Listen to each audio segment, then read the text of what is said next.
恭敬大德三听，为此法为其一切众生，经转了法轮，教导我们如何了生脱死离苦得乐。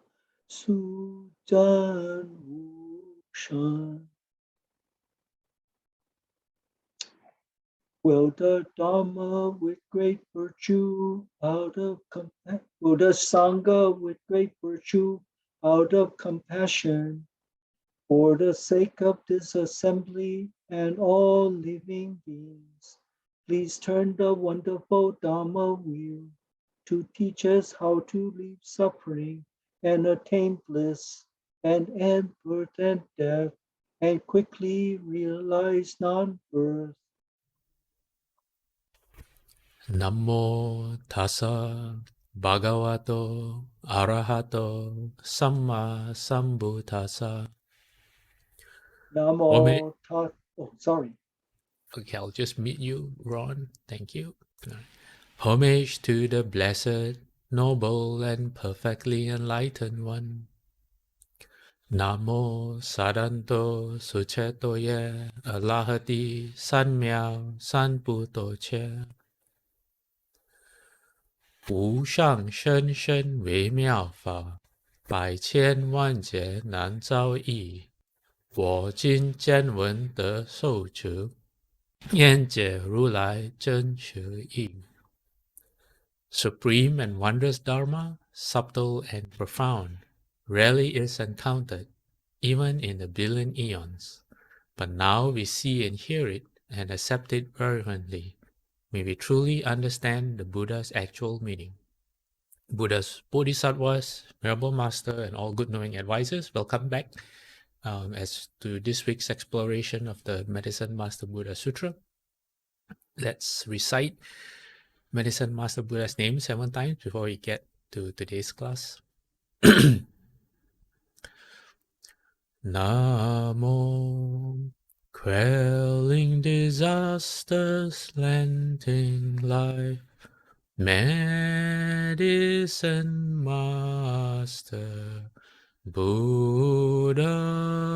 Namo, quelling disasters, lending life, Medicine Master Buddha. Namo, quelling disasters, lending life, Medicine Master Buddha. Namo, quelling disasters, lending life, Medicine Master Buddha. Namo, quelling disasters, lending life, Medicine Master Buddha. Namo, quelling disasters, lending life, Medicine Master Buddha. Namo, quelling disasters, lending life, Medicine Master Buddha. Medicine Master does come one, Medicine Master does come one, Medicine Master does come one, Medicine Master does come one. Hello everyone, welcome to class 66. Let me get my slide. Okay. So last week we didn't have a class because got some feedback finally, and some of the feedback the feedback was about how, because our class is only done once a week, sometimes the gap might be a bit too long, and it will be helpful to provide a better in the beginning of the class a summary of what's happening before and also for the class, so people understand what I'm going to talk about. I haven't been doing that because I prepared the slide, so I know what's going to happen without thinking about other people's experience. So that was great. And so I was thinking about what was the best way to do this. And I realized that since the beginning, we've read through the sutra once, I believe, but we haven't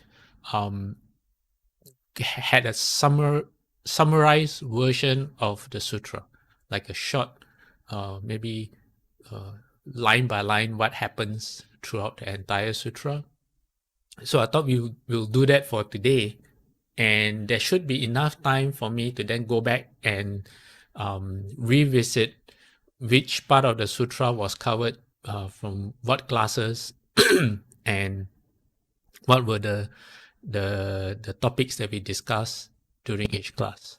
And I hope that those of you who have been attending the classes, if you have more feedback on how we can improve the experience for everyone and either make it easier to understand or more enjoyable, whatever it is that can improve our learning, please do not hesitate to let me know.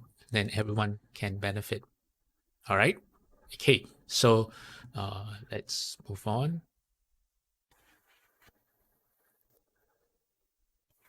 So right now, what we're going to do is we're going to run through the entire sutra. You will see the numbers on the left. That's just numbers to keep note of where we are. And then in the middle with the text, those are a very, very short summary of what that part of the sutra refers to. And on the right, the text in orange refers to the page number in the sutra. And this is the BTTS publication of the sutra, of the Medicine Master Buddha Sutra, I believe it's hardcover with the blue cover. Yeah, excuse me while I just take a quick drink.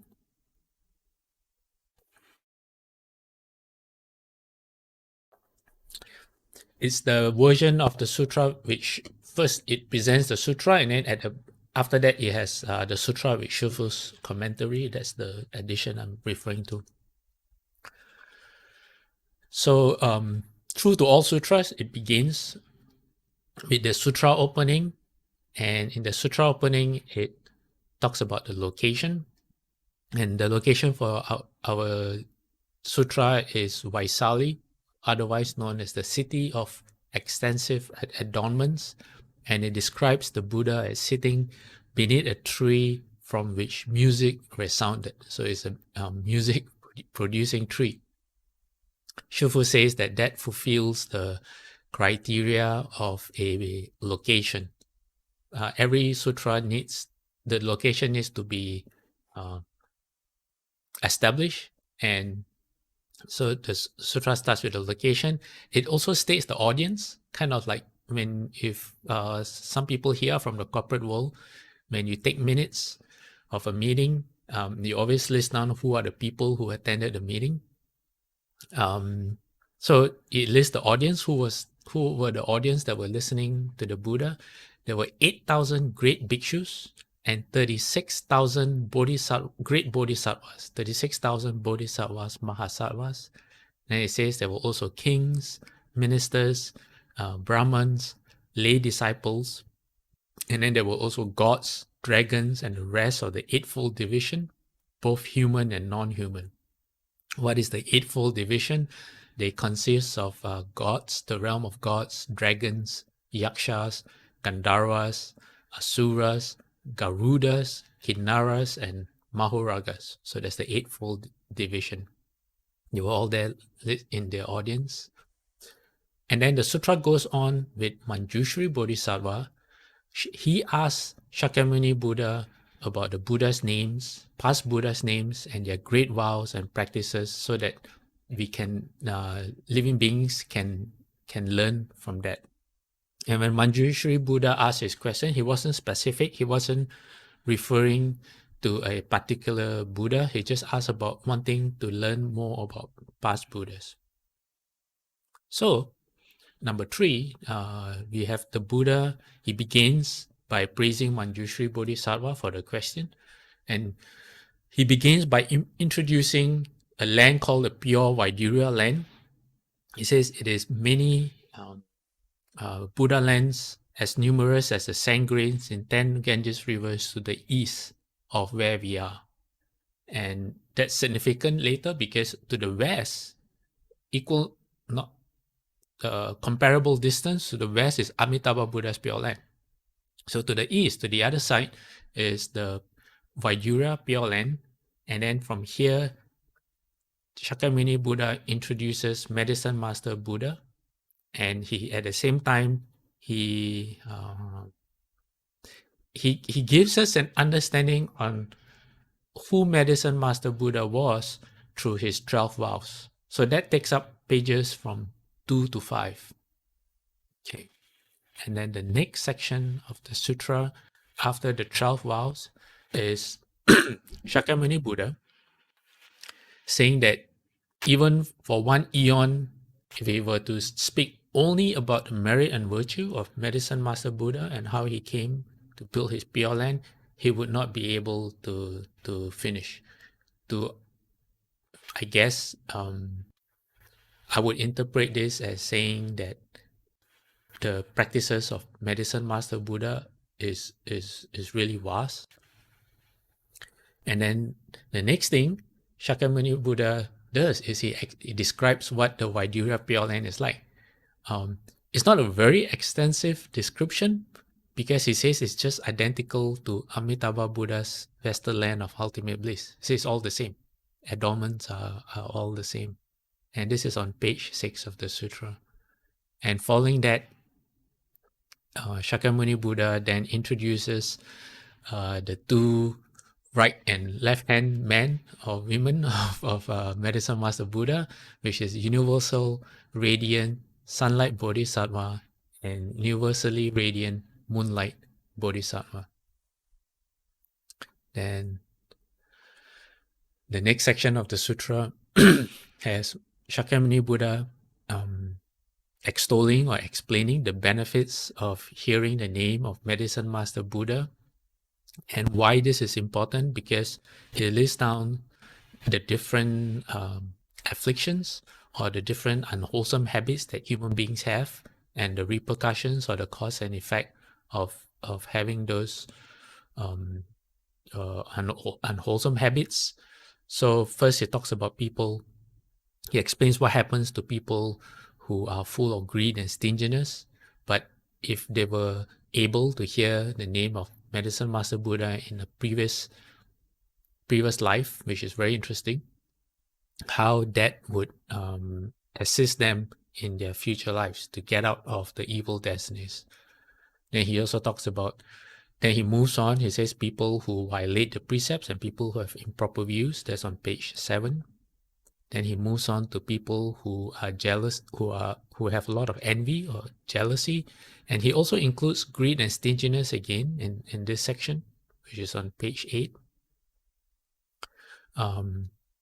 Then Shakyamuni Buddha explains about people who love to create trouble and legal disputes to bind people up and at the same time also trouble themselves. That's on page 9. And then finally, which is where we are right now in our exploration of the sutra on page 10, people who practice, but their resolve may not be firm, which means that people who want to go to the Pure Land, but they, maybe their vows are not strong enough, or they might have some doubts, or they find themselves unable to detach themselves from the from the worldly pleasures through the five senses, and they are worried that they may not be able independently by themselves to gain rebirth in the Pure Land. Then what would happen? So in this part of the sutra, the Buddha explains that people who revere or hold to the practices as explained in this sutra and recite the name of Medicine Master Buddha, upon their passing, they are greeted by 8 great bodhisattvas who will escort them to the Pure Land of their choice. They remind them of their vows, and then at that time, if you want to go to Amitabha Buddha's Pure Land, they will escort you personally. Excuse me. They will escort you personally to the Pure Land of your choice. If not, if that doesn't happen, then what happens is you get a heavenly rebirth instead. And what Shakyamuni Buddha goes on to explain what happens after a heavenly rebirth. Because in Buddhism, rebirth in heaven is usually followed by, how you say? No, let me rephrase that. If you not, some people have heavenly rebirth, and in the heavens they fail to practice, or maybe because when they were human beings, they did not practice the Dharma, but they accumulated blessings, heavenly blessings. So what happens is when they exhaust the blessings in the heavenly realm, then they fall. But Shakyamuni Buddha says those who practice do not fall.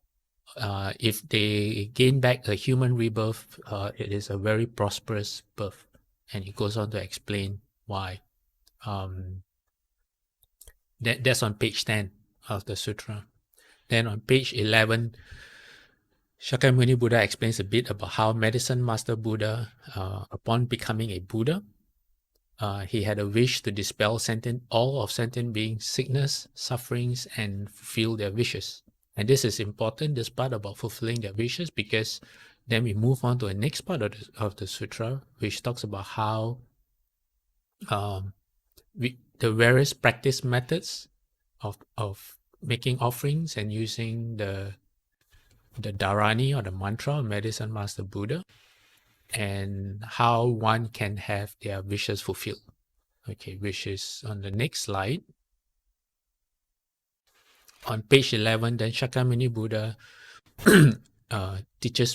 introduces the Medicine Master Buddha mantra, and then on page 12 he goes on to explain the different methods whereby one can use the mantra or the dharani. For example, he says you can recite it for someone who is sick. You can recite it 108 times over pure food, medicine, or water. And then if you want your wishes fulfilled, you can also recite the sutra. And then one can also practice by making offerings and reciting the sutra. And it says, how do you make offerings? It says you can make flowers. You can offer flowers, incense, powdered incense, stick incense, or paste incense. You can make flower garlands, which are flower necklaces. You can give precious things like necklaces, banners, canopies. You can even sing praises or make music as an offering. He says if you have a copy of the sutra, you can make a bag. You can sew a bag out of 5-colored thread or multicolored thread. You can also make an altar if you're handy. If you have woodworking skills, you can make an altar and arrange for a clean place on which to place this sutra. I like this because when I first went to the city, my throat is a bit dry, excuse me.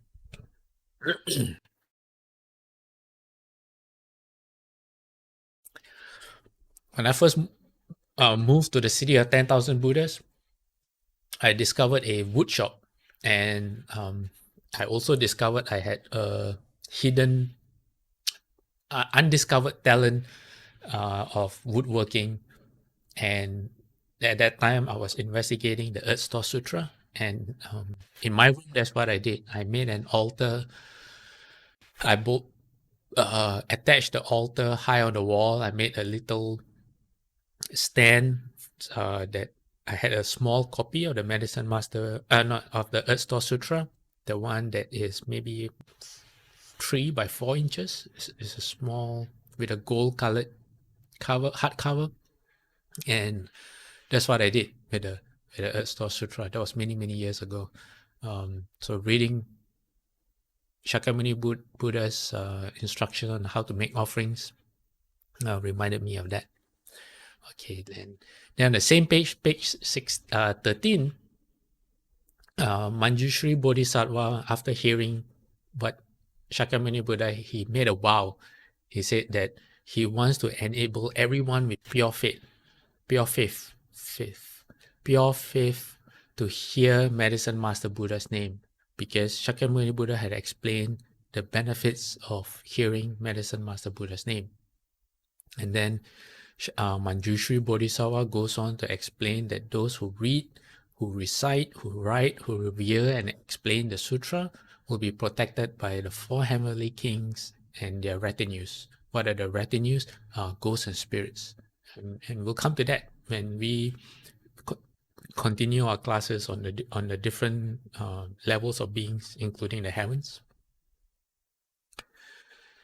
Then next, the sutra goes on to Shakyamuni Buddha explains how the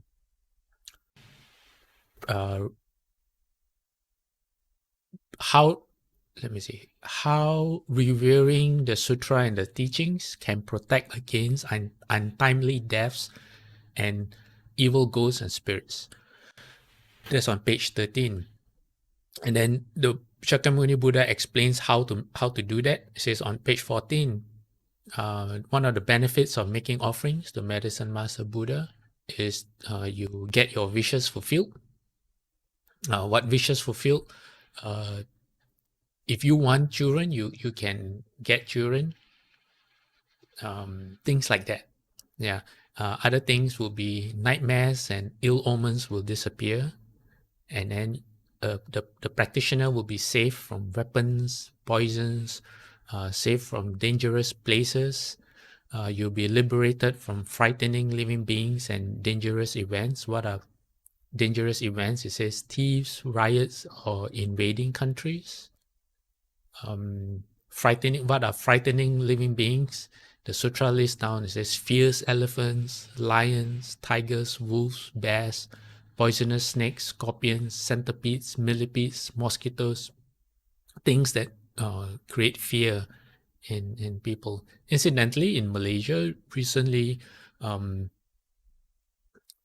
was there more than one incident, but people were attacked by people who live in the remote areas were attacked by tigers. So there are people in this world right now who for them this is a real thing, a reality. But that's not all the benefits. The Buddha also said you will be protected against rebirth in the 3 evil destinies. And this is particularly important, he says, for people who take the precepts but have violated the precepts. So if you're afraid that you have violated the precepts, and what can you do? So it says one way is through making offerings to Medicine Master Buddha. And then for women who are giving birth, he says that the sutra can help free the mother of all sufferings and ensure the safety and health of the newborn. Yeah. Then in the next passage, still on the same page 16, the next passage, the Buddha explains that the merit and virtue of Medicine Master Buddha is the practice of all Buddhas, and it is very difficult to comprehend. He actually asks Ananda, he says, Ananda, so far what I've explained is very, very hard to understand. Do you believe it or not? That was after this. And then Ananda says yes, because he has faith in the Buddha. But he says there are those who are lacking in faith. That means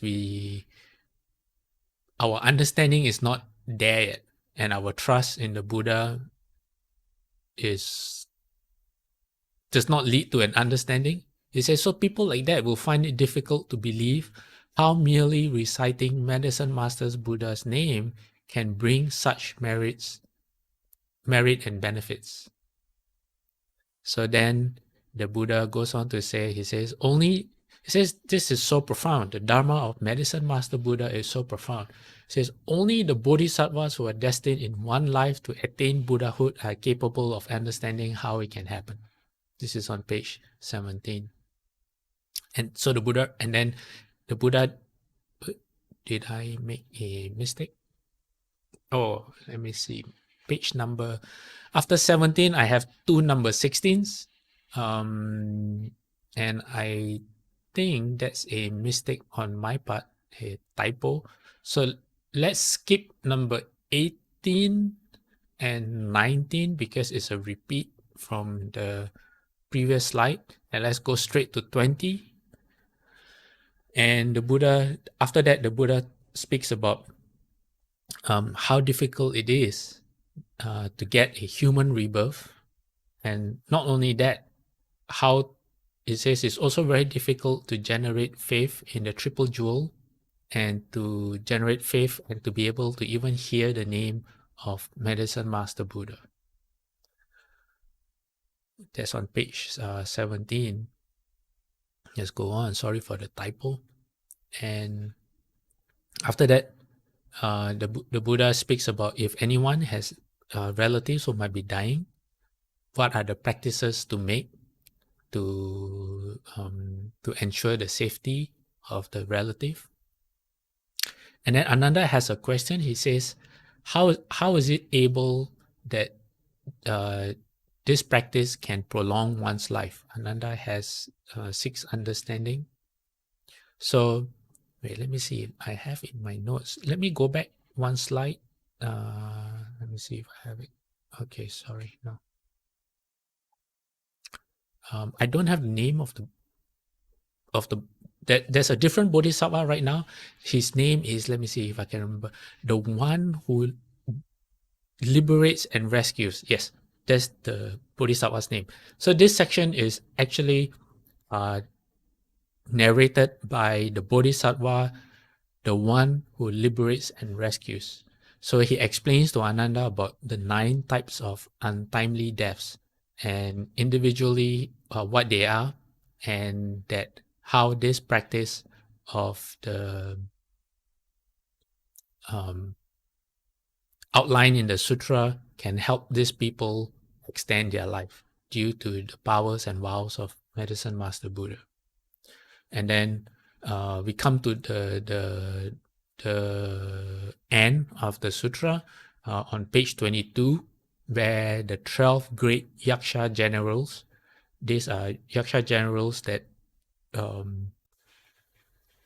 they are in charge of all the yakshas and rakshasas in the world.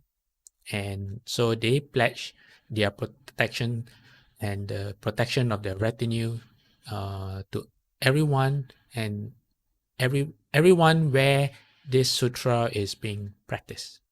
They pledge they vow to Shakyamuni Buddha of their protection. And finally, Venerable Ananda asked the Buddha, what should we name this teaching? And the Buddha gives the sutra its name.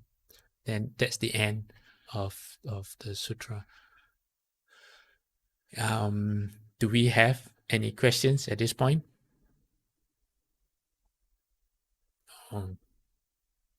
Okay. At this point, now we will go back to our first slide, and we'll go through what we've covered so far in the classes in trying to understand the sutra. Okay, so now let me go backwards. Okay.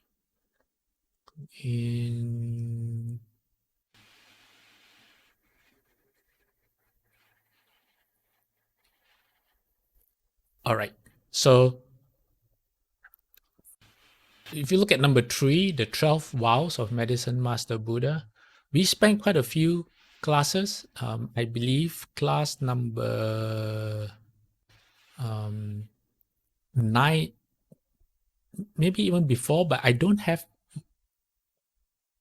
proper notes for those classes because for those of you who have been with us from the beginning, my style kind of changed, the teaching style, hopefully for the better. Before it was a bit disorganized and I would say random, but then we kind of settled on this way of explaining the sutra. So up to class 32, we were exploring the 12 vows of Medicine Master Buddha. Then in a few earlier classes, we also talk about Pure Land practice. There were some people interested in the Pure Land practice, so we got that out of the way first. So what happened was in under vow number 9, we looked at what the various wrong views were. And then for classes 22 to 24, 22 and 24, we explored vow number 10, specifically about the merit, virtues, about merit, virtue, and blessings, and what are the differences between merit and blessings. And we used the text of the 6 Precepts and Bodhidharma to understand the difference between merit and blessings. We also look at the 10 powers of the Buddha, and we explored the Maha Sutta on what are the highest blessings. Anyone remember what are the highest blessings? It is 2 of them, being filial and being able to show gratitude. And we then looked at the how important the virtue of being filial is, filiality to the eyes of the exhortation to resolve upon Bodhi. That means how being filial to parents, teachers, and to elders helps one generate the wish to become a Buddha, the Bodhi resolve. We looked at the Ullambana Sutra, and we also look at a very interesting story of how Queen Maya, or the Buddha's mother in heaven, when she heard the news of when the Buddha entered Nirvana, and she was really sad.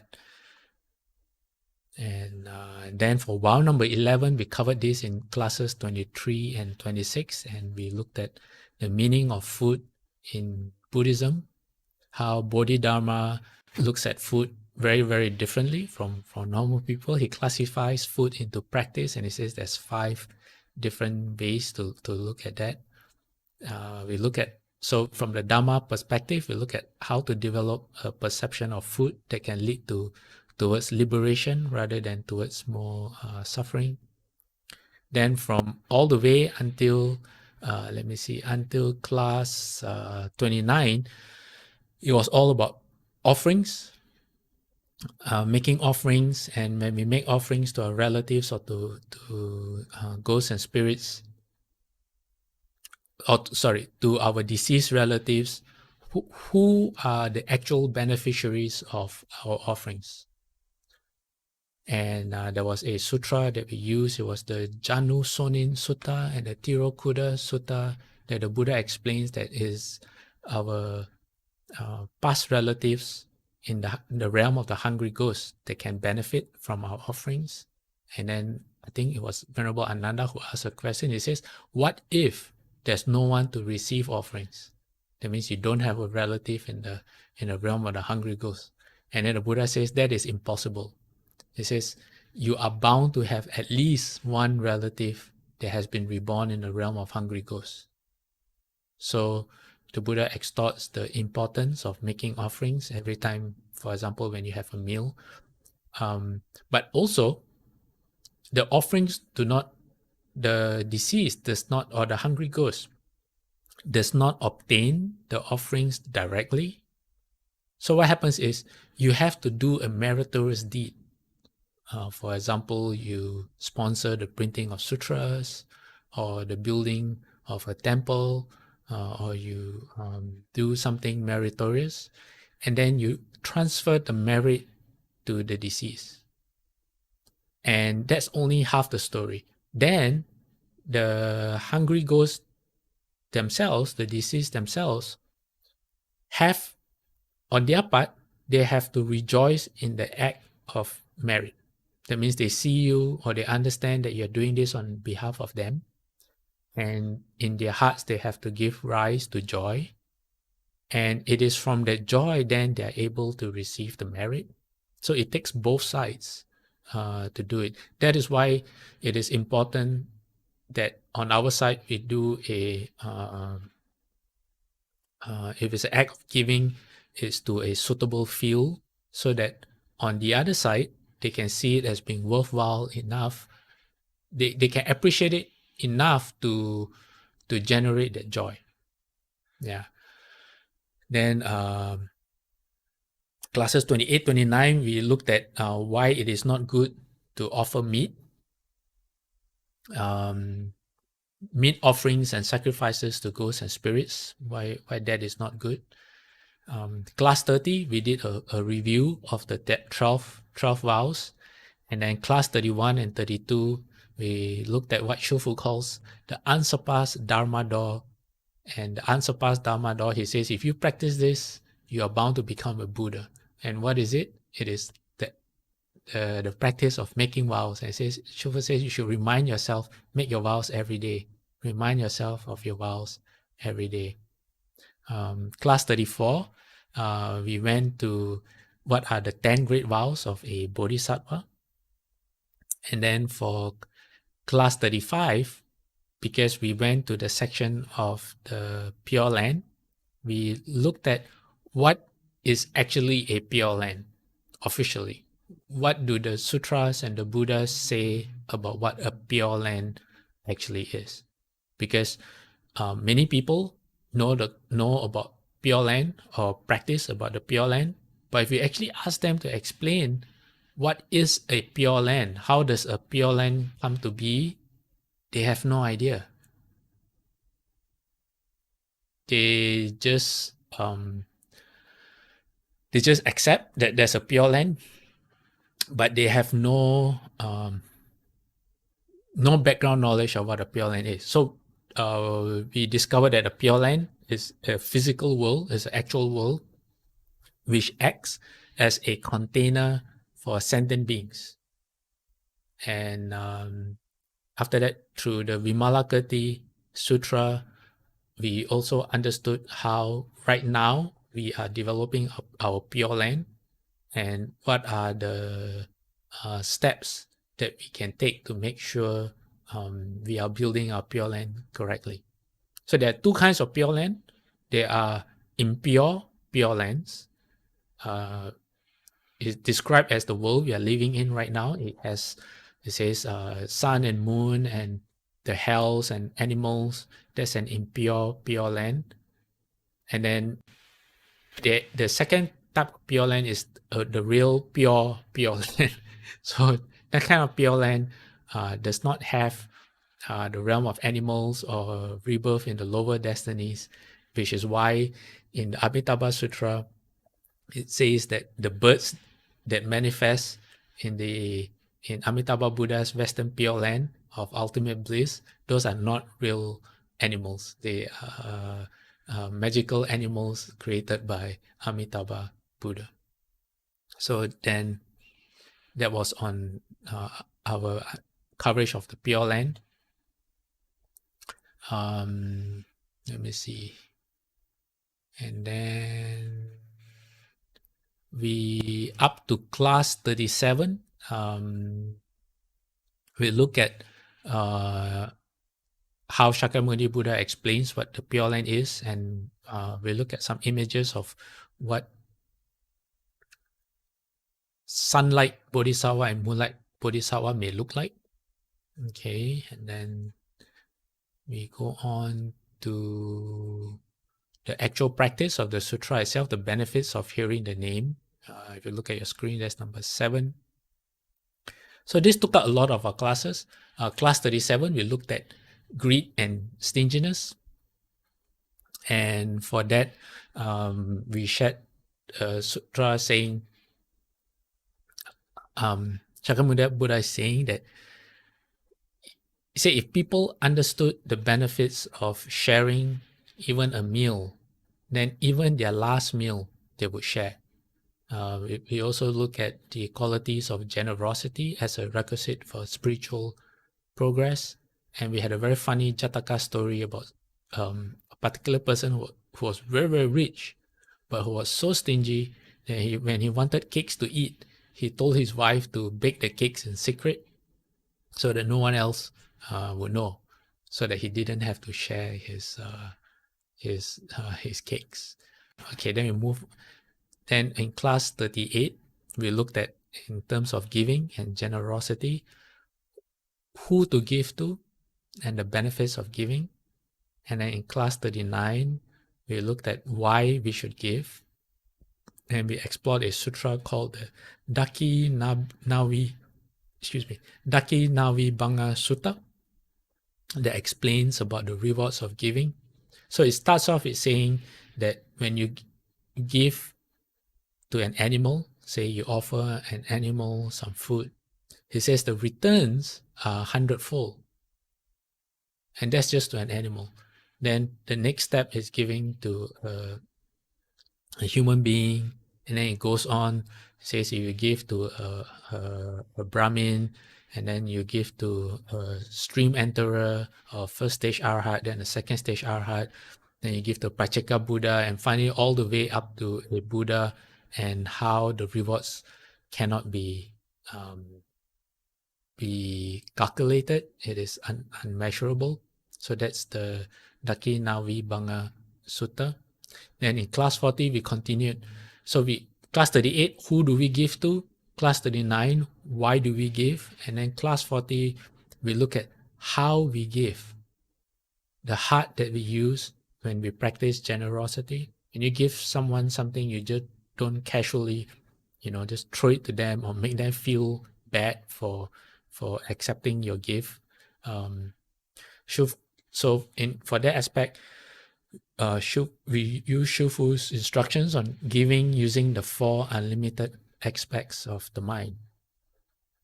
And then in class 41 and 42, we look at what to give. So who, why, how, and then what. What are the things that we can give? And we explored giving of material objects. And then there's giving of fearlessness. And finally, the highest giving is the giving of Dharma. We also explored how giving actually, every act of giving is not, in reality, you're not giving away something, but you're actually giving it towards your own future and well-being.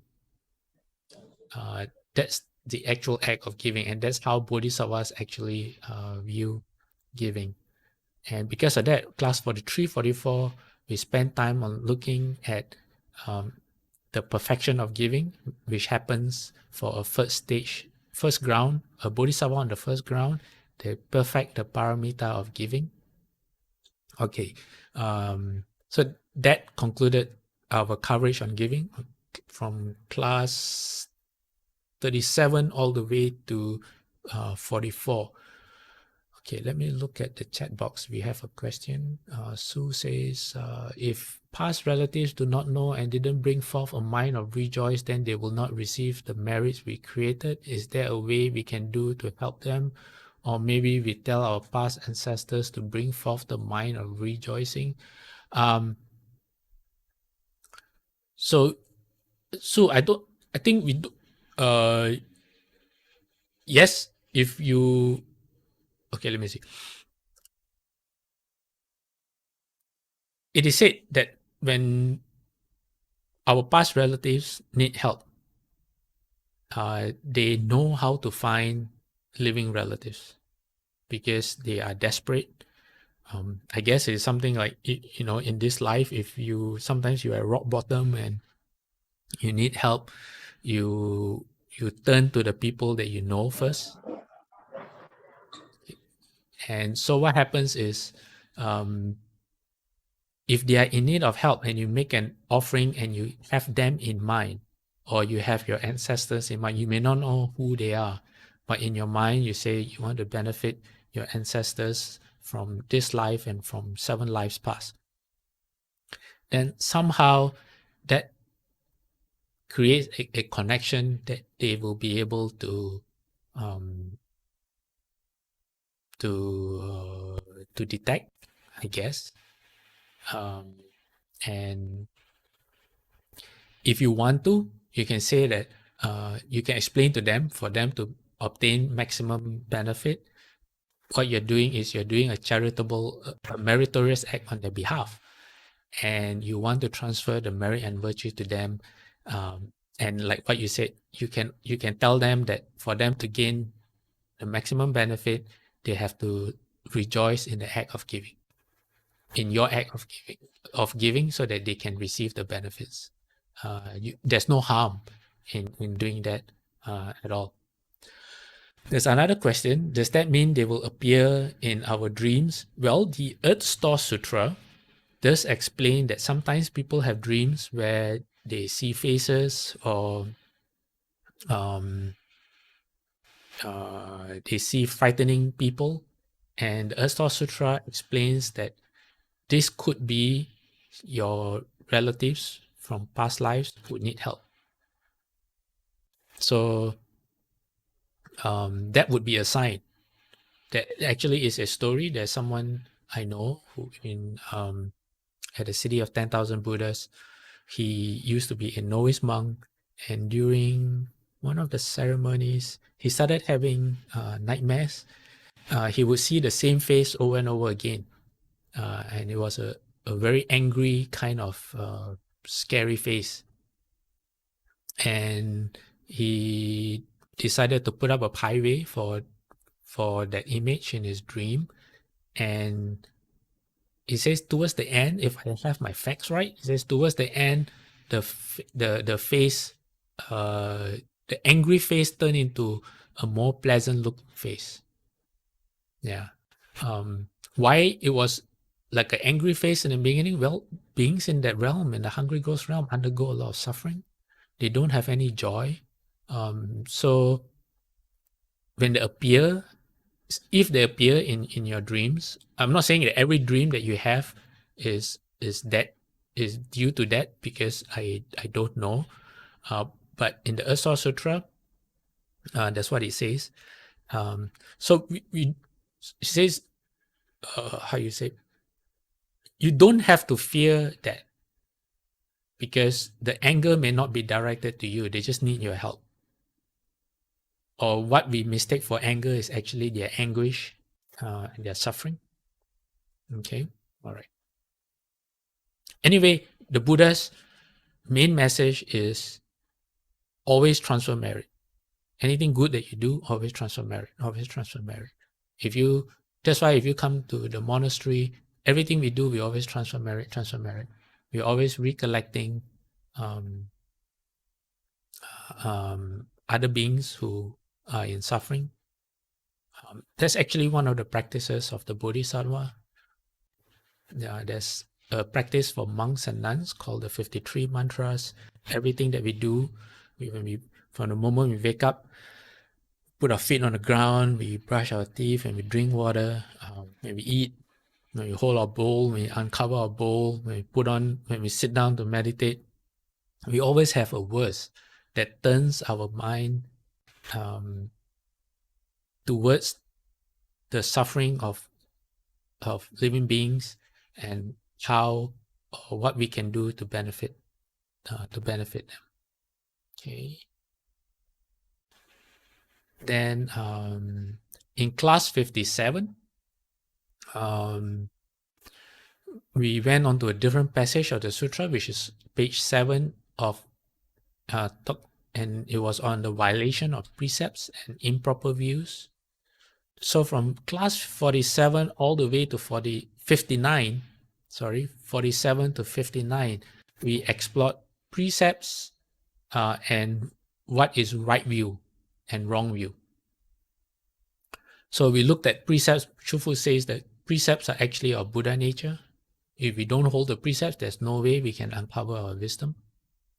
We also look at a very interesting Jataka story told by Shakyamuni Buddha on when alcohol was first discovered in the human realm. And then class 48 and 49, we look at the connection between precepts and the Noble Eightfold Path.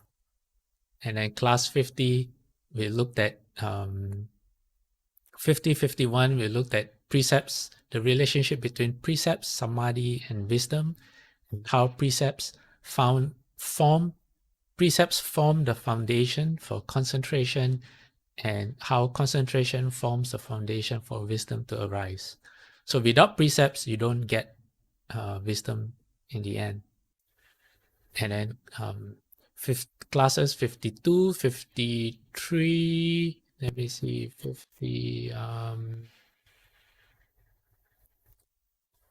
all the way to 57. We look at precepts in relation to right view. We also looked at wrong view. Okay, and then we looked at we looked at right view. What is right view? Right view is being aware of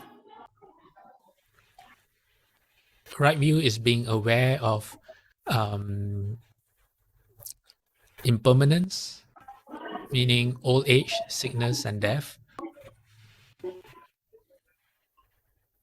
Someone has their microphone unmuted. Okay. So we looked at the effects of impermanence and how do we see impermanence in us in terms of old age, sickness, and death. Okay, hold on. Let me mute this person. I don't have a name. It's registered under Oppo A74. They keep unmuting themselves. Okay. We also look at the dangers of rebirth from the Panzu Suta. And then in class 54, we looked at the perspective of right view on understanding cause and effect, on understanding karma. Because Shakyamuni Buddha says, he says in the Ita Sutta, he says, if prayers and wishes work, it means if you just pray and you wish for something, he said, if that works, then everyone would have long life, they would have good health, they will all be good looking, they will all be happy, they all have status, and they all get a heavenly rebirth. But that doesn't happen because prayers and wishes do not work. If you want those things, you have to do the things that will plant the causes to have those effects. So that was the Ita Sutta. And then in class 55, still under right view, we looked at how our desires, our attachments to things result in our afflictions. And we looked at the Jataka story that wasn't a Jataka story. There was a sutta called Kesa Gotami and the mustard seed, where a woman had her baby pass away, which made her mad. And the Buddha cured her madness by being very patient with her and giving her time to reflect. Then classes 56 and 57, we explored wrong view from the lens of the Payasi Sutta, which was a very long sutta. And then class 58, we look at the counterpart to right view, which accompanies the proper practice of precepts. So for the proper practice of precepts is you need to understand right view and right intention.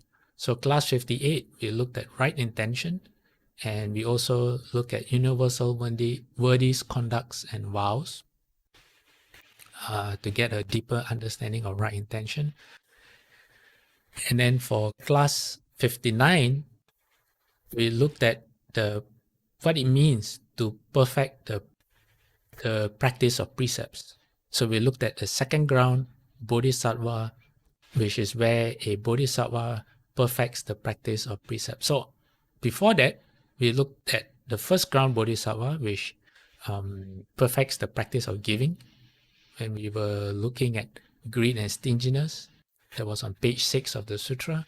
Then on page 7 of the sutra, we concluded our understanding of precepts after looking at right view and right intention by looking at how a bodhisattva perfects the practice of precepts. What goes on in the mind and the heart of a bodhisattva on the second ground. And then we look at the Sixth Petrarch Sutra to connect the practice of precepts to Pure Land practice and why why precepts are so important to a successful Pure Land practice. Okay, you got that? Okay. Then for class 60, we looked at the unwholesome trait of jealousy, of envy. We looked at the 100 dharmas, and then we look at a sutra called the Kula Kama Vibhanga Sutta, which means the cause and effect of having envy and greed. So that was class 60. Class 61, we move on to a different part of the sutra, which was on page 9, where the Buddha spoke about people who love to create trouble and legal disputes. So what we did was we spent classes 61 and 62 on that part of the sutra. So we covered making sacrifices to yakshas and rakshasa ghosts, and we looked at what exactly yakshas and rakshasas, and then we referenced the Earth Source Sutra on why making offerings to yakshas and rakshasas may not be a very good idea. And towards the end of class 62, we looked at how we can protect ourselves from evil spirits and ghosts. And for that, we look to the Paritas, and then we also look at the Atanatiya Sutta, which was given by King Vesawana to the Buddha's disciples. King Vesawana is one of the 4 heavenly kings of the 4 heavens. We also look at other mantras like quickly, like the Great Compassion Mantra, the Shurangama Mantra. And then from class 63 onwards is actually where we are right now in the sutra, which is on page 10, where the Buddha speaks about those who practice but their resolve may not be firm. So because this part of the sutra speaks about the different rebirths awaiting people, you go to the Pure Land, but if you really don't make it to the Pure Land because of your practice, you end up in the heavens. And then what happens to people who practice who end up in the heavens if they gain a human rebirth after that? So in these classes since then, we've looked at the 10 wholesome deeds as described in the sutra. We looked at how even gods in the heavens, they prefer a human rebirth when their life in the heavens are about to end. We also look at a sutta called the Panzu Suta, which talks about the dangers of rebirth, where the Buddha said that it is very, very difficult to get a human rebirth. It says more humans fall than are reborn as humans, or they go to a higher realm. Same for the gods. More gods fall into the evil realm upon their rebirth than gods that are reborn as gods, or gods that are reborn in a human realm. And all this is beyond our control. If you don't practice, you have it's almost like you're gambling. You're not putting yourself in charge of what happens, or you're not increasing your chances. So that was the Panzu Sutta. And then class 64, 65, we look at what is a wheel turning king. And that leads us to today. So the wheel turning king was our previous class. So for today, for next week, as requested, we are going to look at the heavenly realms. What are the heavenly realms? Okay, let me explain. Let me show, quickly run through the other slide. Okay. Is the text too small for people to see?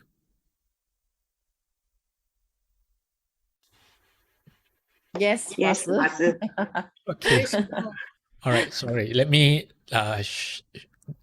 get a picture. Okay. And let me zoom in. Okay, this poster is called the 31 Planes of Existence. So in the Saha world,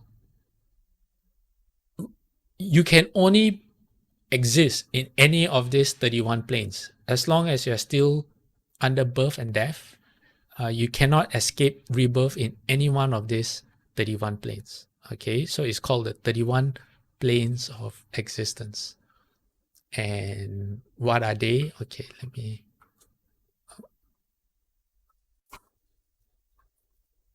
Okay, so this chart is made up of the planes that go from bottom all the way up. It begins with the 8 hells, and then the animal realm, the hungry shades, the asuras, and then number 5 is the realm of human beings, which is where we are. And okay, let me ask again: is the text okay now, or is it still too small? You don't have to read it. I'm going to share it in a WhatsApp. But is it still too small for today? No, it's okay already. All right, thank you. Thank you. Then if we move to the right of the chart, okay, it has the classification of the worlds. So these 4 lower planes are called the states of deprivation, the hell realm, and then let me quick. Okay, sorry. So the realm of asuras, hungry ghosts, animals, and the hells, or the 8 hells, are called the states of deprivation. And then you go up, you get the desire world or the sensuous world, which is where we are. But it is not just the human realm. It also has the 6 heavens above us. So what are the 6 heavens? The Deva of the 4 kings, the 33 gods, the Yama Devas, the contented Devas, the Devas delighting in creation, and the Devas wielding power over the creation of others. So these 6 heavens are known as the sensuous world. Okay? These 6 heavens are different from the heavens that are above. If you look at number 12 and above, because these 6 heavens are available to beings who generate blessings. You do good things, you help people, you generate a lot of blessings. That is the path to rebirth in these 6 heavens. But if you practice and you generate merit and you are able to use your foundation of practice to sit quietly and enter the dhyanas, that means you are able to still your mind, what happens is a whole different realm opens up. And let me scroll a bit here. Okay. There are 1 from number 12 onwards. 1, 2, 3, 4, 5, 6, 7, 8, 9 heavens that correspond to the first jhana or dhyana up to the 3rd dhyana. 3 heavens according to what, how you say. So the first dhyana, depending on your degree of achievement, whether you're very stable in able to, in your mind to abide in the dhyana, or you sometimes stable, sometimes not, or you just go there once in a while, determines what heavens you get born to in that realm. So that's 12 to 20. And then if you are able to enter into the 4th dhyana, there's another 7 heavens that open up. And what are these heavens? Okay, let's look at the right classification. It is called, there are 16 heavens of the dhyana heavens. It's called the fine material world. So that the description here, it says beings in these planes enjoy varying degrees of dhyana bliss. So this is where you take dhyana bliss for food. If you come to the monastery and you eat, there's a verse that says, may beings take dhyana bliss for food. That's what the beings in this realm do. So then they have descriptions of these various realms, And Maha Brahma, which is regarded by, I think in Hindu, Maha Brahma is the greatest god. He's in heaven number 14, and he is the first dhyana of the highest degree. So he says, one of these realms' most famous inhabitants is the great Brahma, a deity whose delusion, or he still has ignorance, he's not really aware of the rest of the universe, says leads him to regard himself as the all-powerful, all-seeing creator of the universe. He has a very interesting backstory. In this heaven, he is the first to appear. And one day, after a very long time, he had a thought. He said, wouldn't it be nice if there were more beings in my realm? And then other beings started appearing. And so he, out of ignorance, he thought that through the power of his mind, he manifested the other living beings. So that's the great Brahma. For people who can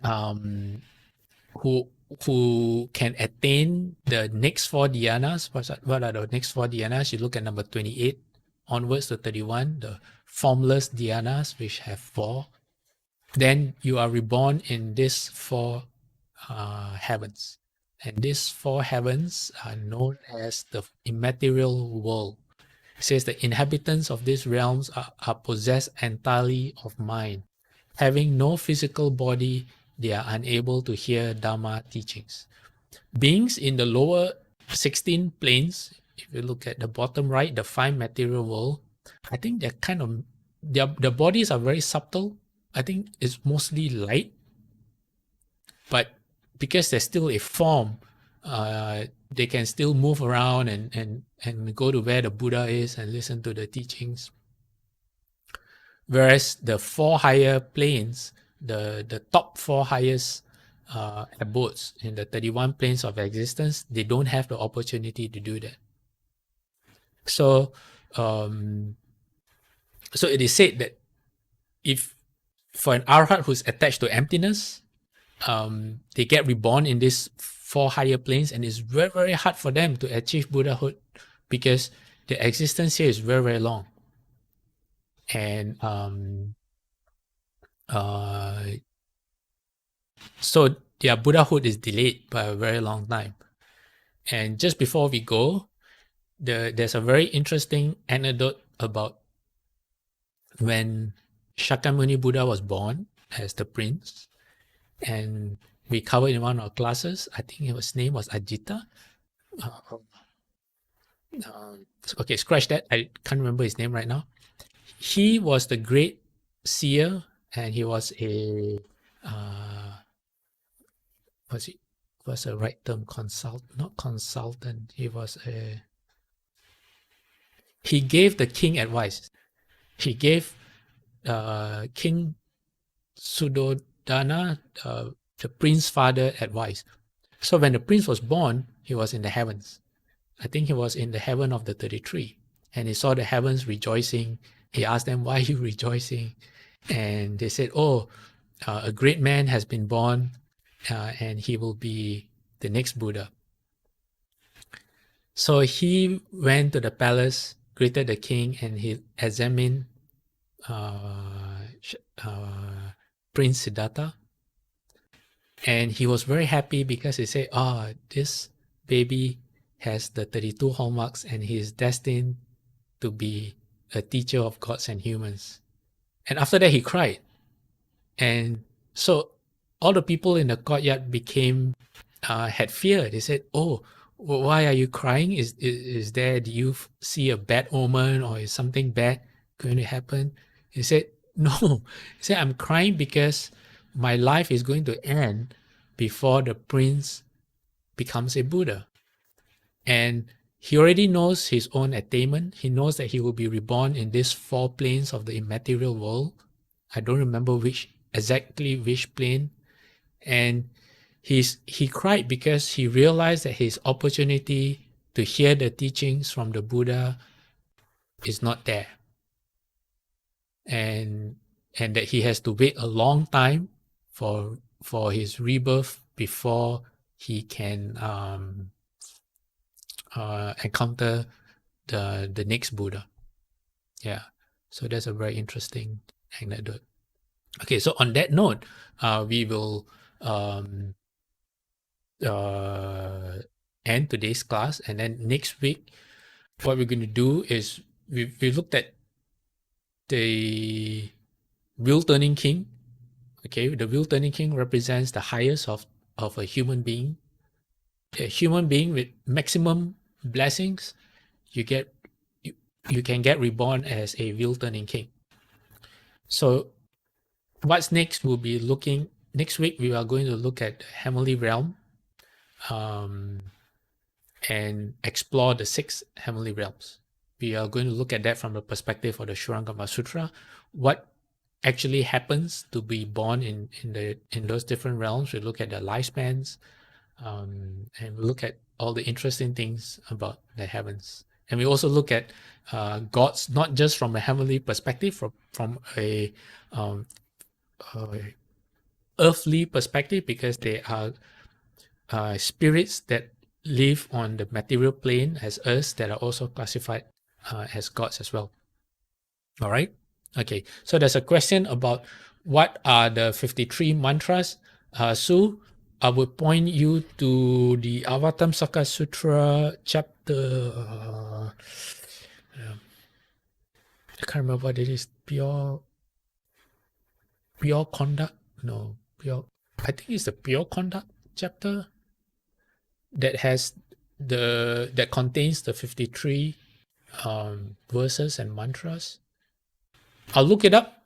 Okay, I'll look it up, and in the next few days I'll share it in the WhatsApp group. If anyone knows the exact chapter, you can share it too. Okay, so there's a question next week. Chinese New Year, is class on? Can someone remind me when is Chinese New Year again? 1st of February Okay, on Tuesday. Okay, 1st of February, Tuesday. Yes, we can have a class. I think it would be great if for those of you who are available, to,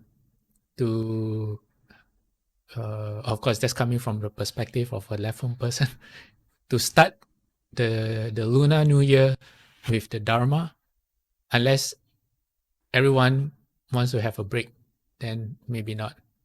Yeah. But on my side, there is nothing there is nothing to.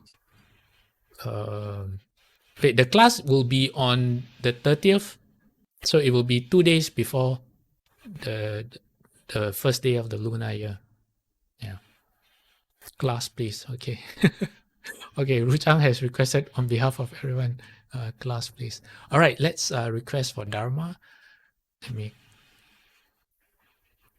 end this slideshow.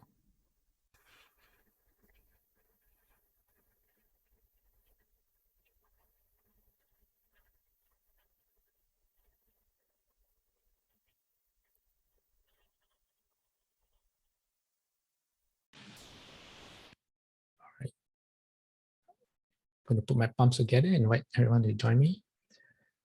May every living being, our minds as one and radiant with light, share the fruits of peace with hearts of goodness, luminous and bright. If people hear and see how hands and hearts can find in giving unity, may our minds awake to great compassion, wisdom, and to joy. May kindness find reward. May all who sorrow leave their grief and pain. May this boundless light dispel the darkness of their endless night. Because our hearts are one, this world of pain turns into paradise. May all become compassionate and wise. May all become compassionate and wise. All right, let's do 3 bows to the Buddha and then to Shufu. Okay, 3 bows to the Buddha. First bow. Second bow. Third bow.